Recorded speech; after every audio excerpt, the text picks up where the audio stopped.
Então vamos lá, gente. Seguindo para o próximo tema, nós vamos falar um pouquinho sobre o que eu citei agora há pouco, que é a hipoglicemia e a hiperglicemia. Essa glicemia, pessoal, nada mais é que a taxa de açúcar no sangue, né? Que vocês conhecem muito bem, é medida pelo glicosímetro, né? Normalmente, aquele aparelhinho que a gente fura o dedo, coloca na fitinha, né? E ele vai ler a quantidade de glicose que está circulando ali no teu sangue, né? Nós podemos ter quadros de hipoglicemia, ou seja, quando essa glicose é baixa demais, ou hiperglicemia, que é quando ela sobe demais, né? Está muito relacionado com a doença chamada diabetes mellitus, né? Temos a tipo 1 e a tipo 2, não vou entrar tanto específico nisso agora, mas depois eu vou falar um pouquinho só para vocês entenderem, mesmo curiosidade. Também tem outros tipos, né? Diabetes, né? Diabetes gestacional, mas daí vai ficar para frente em outras matérias, vocês vão aprender. Para funcionar bem, gente, o corpo humano ele necessita estar em equilíbrio, sempre, né? Em homeostasia, que a gente chama, né? O equilíbrio total de todas as funções. Na glicose e a insulina, por exemplo, tem que estar sempre assim, né? O nível de glicose e insulina tem que estar muito equilibrado. Por quê? Todas as duas são metabolizadas no pâncreas, né? O pâncreas produz a insulina, tá? E o glucagon também, mas a insulina que é o nosso objeto de estudo. O que a insulina faz? A insulina, gente, para vocês entenderem. A glicose basicamente é açúcar que está no teu sangue e ela é a principal fonte de energia para o seu corpo funcionar.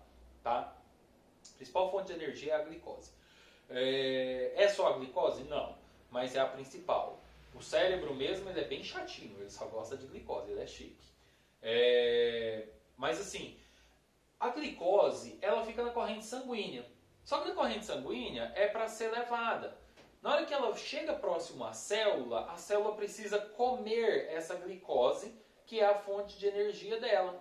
Só que a célula ela não tem uma boquinha para comer a glicose. O que precisa? Precisa de um hormônio, que é a insulina, que a insulina tem uma função. A insulina pega a glicose, que está na corrente sanguínea, e consegue abrir a célula e jogar a insulina para dentro da célula.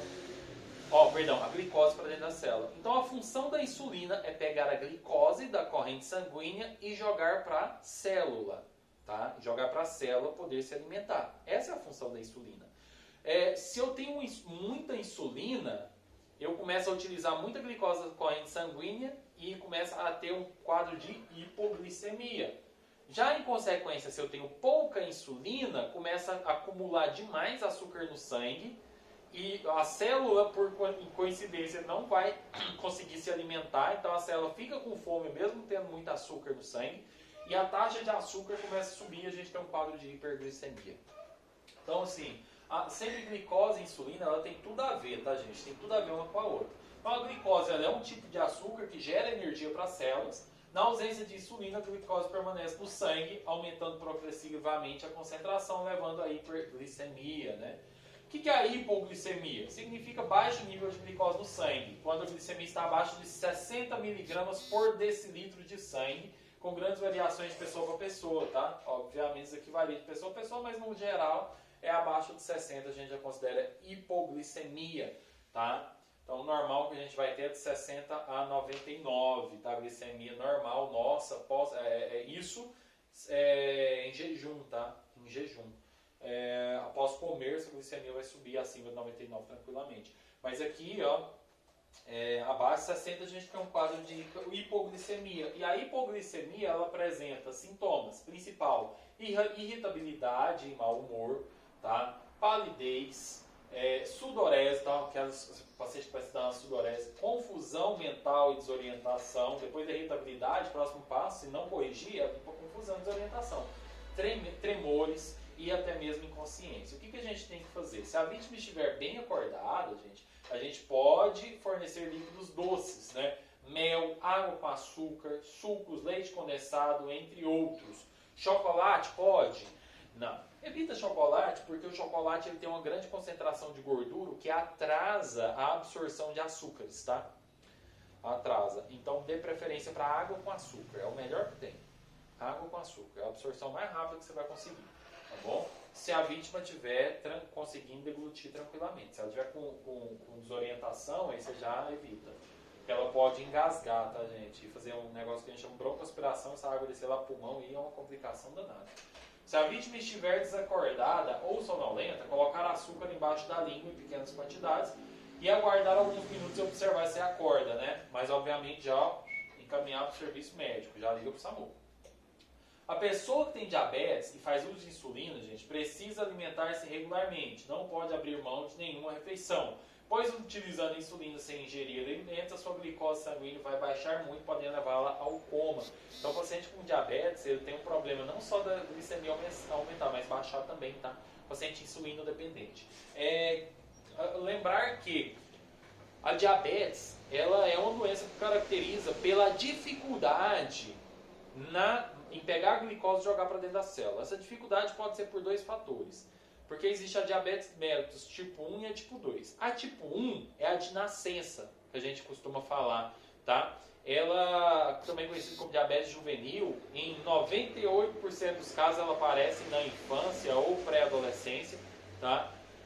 Raríssimo ela aparecer tipo 1 no adulto, mas pode acontecer. Existe a diabetes tipo 1 tardia, muito, muito, muito rara, tá? Mas geralmente ela é mais na infância que ela aparece. E ela é caracterizada porque o próprio corpo é uma doença autoimune, tá? Tipo 1. O próprio corpo vai lá no pâncreas, que numa região onde faz a produção nas células beta-pancreáticas, tá?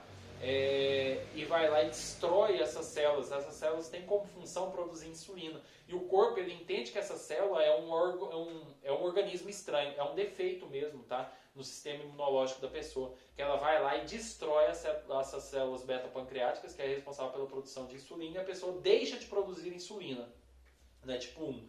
Então a característica desse paciente, geralmente, ele é mais emagrecido, tá? E ele precisa injetar insulina todos os dias, tá, gente? Porque ele não produz. Na diabetes tipo 1 ele não produz insulina. Então ele é insulinodependente, que a gente chama.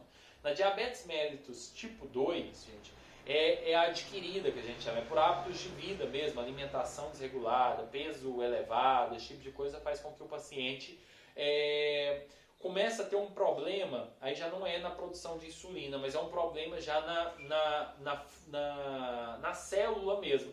Porque a célula, ela tem um lugar certinho que a insulina se liga e joga a glicose para dentro. Começa a ter problema nesse local onde a insulina vai se ligar, tá? Então, esse paciente tem que tomar medicação, geralmente. Entre as principais é metformina, glibenclamida, tá bom?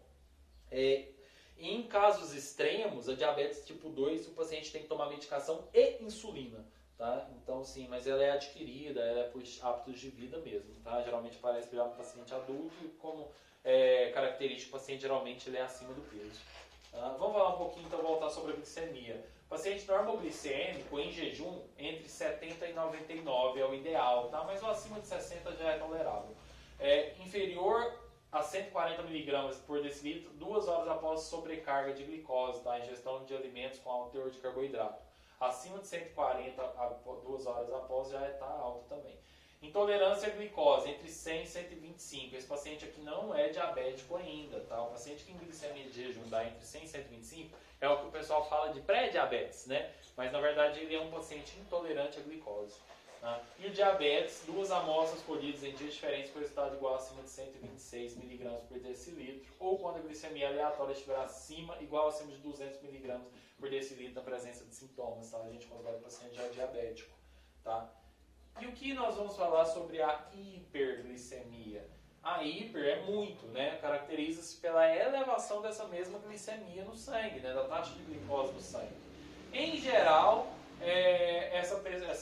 esse quadro clínico ele aparece em pacientes com diabetes. Quais são os sinais e sintomas? Tontura, pele avermelhada, vômito, muito comum, hálito com odor de vinagre, hálito alcoólico, respiração pesada e pode inclusive ficar bem inconsciente. O que fazer? Hidratar muito, muita ingesta de água, repouso, caso o indivíduo faça uso de insulina e porte o consigo, auxiliá-lo na administração. Então a gente tem que administrar insulina em pacientes com quadro de hiperglicemia, tá bom? Pessoal, a gente fica por aqui então. Qualquer dúvida vocês vão enviar aí no grupo que a gente vai estar respondendo. Tá? Agora a gente vai trabalhar com algumas atividades, porque eu sei que foi muita coisa, muito conteúdo, né, hoje. Então a gente vai trabalhar com algumas atividades para ser feita e entregue hoje ainda. Tá bom? Vamos lá?